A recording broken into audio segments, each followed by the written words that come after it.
ang iyong passion and creativity let blaze on. Okay. Hello guys. Okay. Welcome to your 2025 this year. Okay. Ikaw ang kabilang sa mga tao gumagawa ng New Year's resolution pero hindi natutupad. Kaya ito guys, bibigyan ko kayo ng 5 tips para gawin ng 2025 your best year. Okay, number 1, unang-una, erase your self-doubt. Narinig mo, self-doubt. Unang-una pa lang ito ang pumipigil karamihan sa mga tao na nag-take ng action dahil kalaban nila nilang sarili. Okay, dahil siguro sa mga past traumas or people-pleasing mentality or hindi ka nabigyan ng attention ng iba or proper recognition. Okay, nagsasabi ako sa iyo ngayon na you can do it. Okay, isipin mo sa una pa lang. Okay, you will win your 2025. Okay, makatulong pa yung visualization. And, okay, you can write on the piece of paper your affirmation. Okay, mo sa sarili mo na you are confident, you are worth it.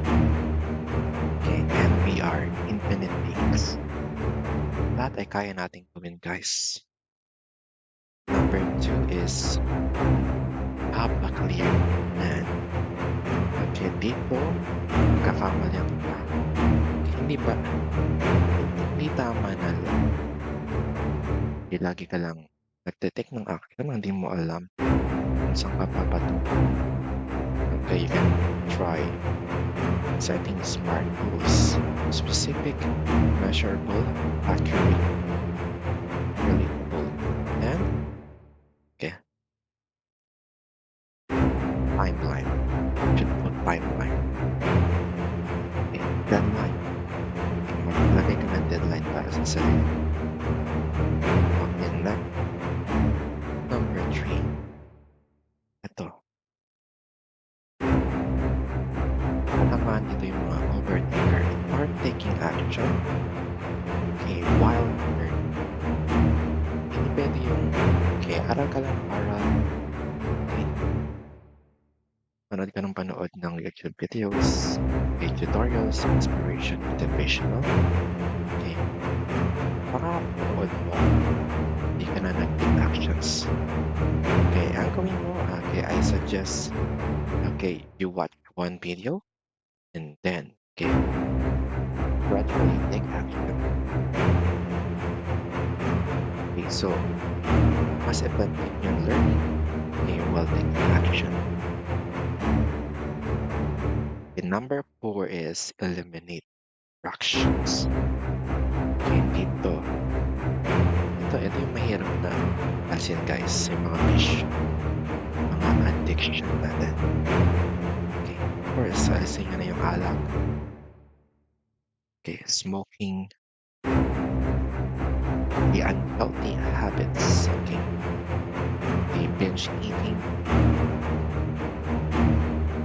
okay, yung pamamalit sa buhay ng iba, and comparing yourself. And of course, okay, nakakaabala to the same thing because you're too focused on the girls.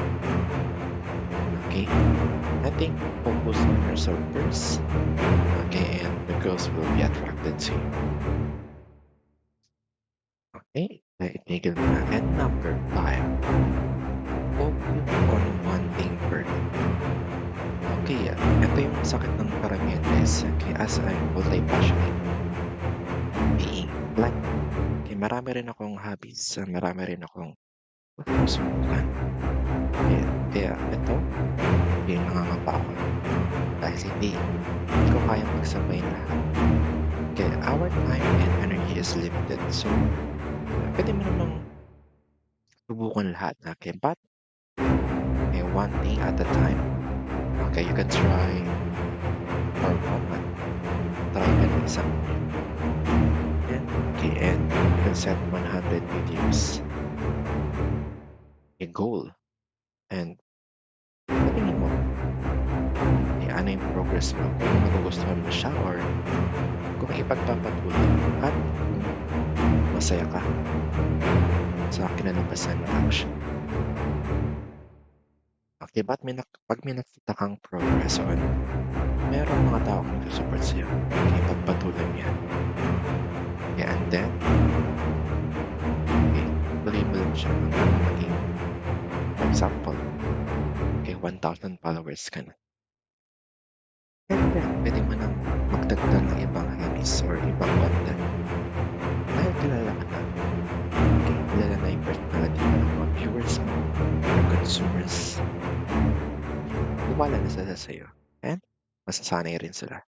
So this is 5 tips I give to you guys. So start taking actions and pag-live nyo na ang motivate and grind. Let's place on subscribe and